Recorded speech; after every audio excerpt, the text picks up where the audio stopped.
agora o nosso tema é cantinho do pensamento. Todo mundo já ouviu falar, às vezes você até faz o cantinho do pensamento com seu filho, com a sua filha. Mas será que é saudável ou não? E se trocar o cantinho do pensamento, o que fazer, hein? Calma, eu estou aqui com a nossa super especialista em educação infantil, a Marielle Marcioli, que ela vai contar tudinho pra gente, dar dicas valiosas hoje aqui no Vitrine. Tudo bom, Marielle? Tudo bem, Paty, tudo ótimo. Vamos lá, então, vamos explicar pro pessoal, né? Às vezes o pessoal, mas o que é o tal do cantinho do pensamento? O que é o cantinho do pensamento? Geralmente quando a criança faz alguma coisa que ela não deveria ter feito, você pega ela, coloca para pensar em algum lugar. Fala assim, ó, você vai ficar sentadinho aqui e vai pensar no que você fez. Se bem que nessa hora, tudo que ela menos faz é pensar no que ela fez, né? Isso, aí vem essa dúvida. Ok, porque assim, veio do castigo. Antigamente era tá de castigo, que seria uma espécie de cantinho do pensamento, mas colocava a criança lá de castigo. Aí, de uns tempos pra cá, trocou-se pelo tal do cantinho do pensamento. Fica mais gourmet, né? Mais bonitinho. Isso, que feio, né? Ah, um castigo. Não, cantinho do pensamento. Mas até que ponto é válido esse cantinho do pensamento? Ele surte efeito, Maria? Surtir efeito, ele surte, mas não exatamente o que a gente espera, né? Em geral, a maioria dos pais coloca a criança para pensar esperando, assim, que a criança chegue a uma conclusão. Enquanto ela tá lá sentadinha, ela pensa assim, puxa, nossa, minha mãe tinha razão. Eu bati no meu irmão porque ele não repartiu o brinquedo comigo, por exemplo, mas eu devia ter conversado, eu podia ter pedido para ele dividir, eu podia ter feito diferente. Então, nossa, acho que eu vou fazer o que minha mãe disse mesmo. Na próxima vez, eu vou conversar em vez de bater nele. A criança não chega a essa conclusão sozinha jamais, especialmente se é uma criança menor de 6 ou 7 anos.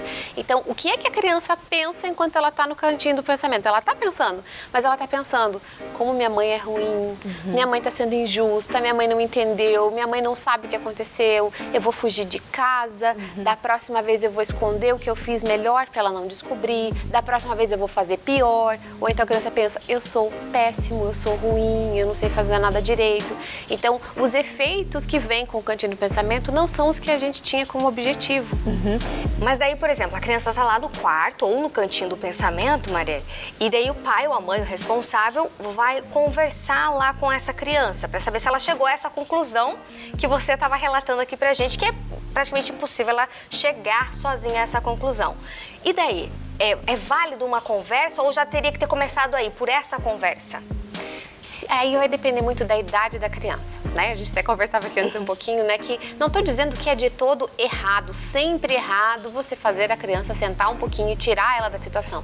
Isso até pode ser benéfico quando, por exemplo, com uma criança menor de 7 anos, ela tá lá na hora da raiva, aconteceu aquela encrenca com o irmão, você vai lá e tira ela do meio da brincadeira e fala assim, olha, você não tá conseguindo brincar legal, vocês não estão se entendendo, então vamos sair, vamos deixar o irmão brincando aqui, nós vamos lá pro quarto. E aí é interessante talvez o pai ou a mãe ficar junto com a criança, especialmente se ela tem menos de 4 anos, porque uma criança menor de 4 anos ainda não consegue se acalmar sozinha e ela não vai conseguir chegar a conclusão nenhuma enquanto ela estiver com raiva, irritada, chorando. Então ela precisa acalmar as emoções dela, né? Baixar a poeira primeiro para depois ela conseguir começar a pensar.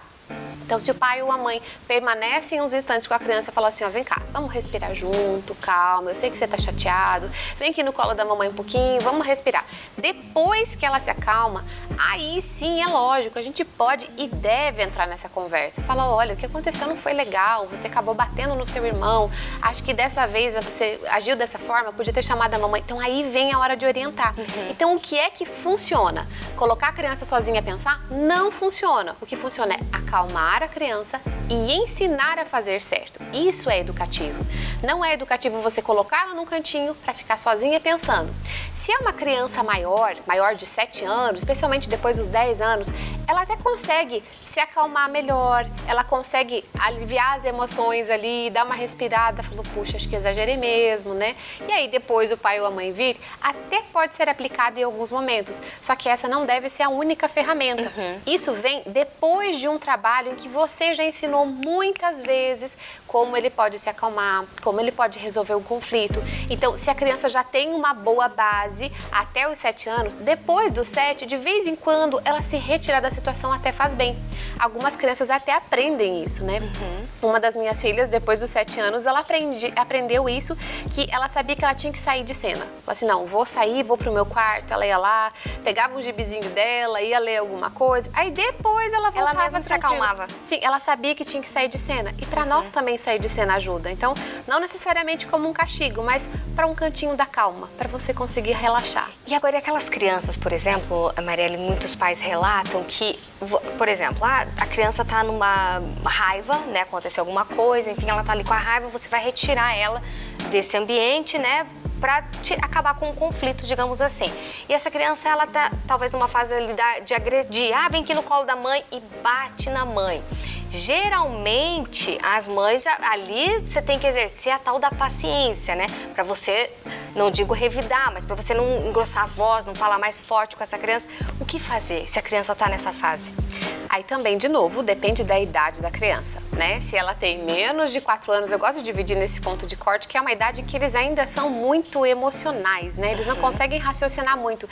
Em primeiro lugar, vem as emoções, o que eu quero, o que eu sinto, o que eu desejo, o que eu tenho vontade, e depois vem o que eu acho que é melhor, né? Eles ainda nem sabem direito o que é melhor. Então, se a criança tem até 4 anos, a gente precisa lembrar que ela está tomada por sentimentos que vêm e vão e estão bagunçando a cabeça dela. Então, não há, assim, maldade, né, tão intensa ainda nesse ponto. Então, o que eu preciso fazer? Acalmar a criança. De novo, crianças pequenas, acalmar. Eu preciso dar um jeito de ajudá-la a se acalmar, falar, filho, peraí, não vou aceitar que você me bata, eu tô vendo que você tá muito bravo, senta aqui um pouquinho, eu vou buscar uma água pra gente, quando eu voltar a gente vai conversar. Então tem que tentar dar uma acalmada nos ânimos de todo mundo. Se a criança é maior, se ela já tem consciência, por exemplo, 7 anos, 8 anos, ela já sabe o que ela tá fazendo. Aí a gente já pode ser um pouco mais firme na hora de corrigir, porque ela precisa dessa firmeza. Opa, eu não admito que você faça isso, eu também não bato em você, você também não pode bater no seu irmão e também não pode bater na mamãe. Vamos conversar aqui o que está acontecendo, né? Então, dependendo da idade, a gente aplica uma conduta diferente. É, porque muitas vezes daí vem os julgamentos. Isso acontece, por exemplo, em público, né? Ou numa festinha, ou num local assim. Os outros pais que estão em volta já vêm, não tem pulso, não é isso? Ah, não tem, não sei o quê. Ah, por isso que a criança faz o que quer. Por isso que bateu ali, ó. Por isso que fez isso, por isso que fez aquilo.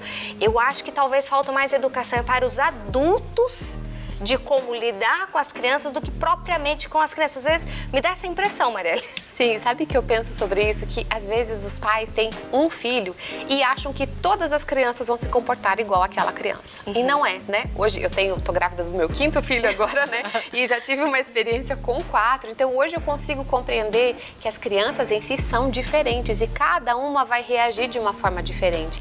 No cantinho do pensamento mesmo, tem crianças que se você chegar para ela e falar assim, você vai sentar lá para pensar, ela vai e vai quietinha e vai ficar lá.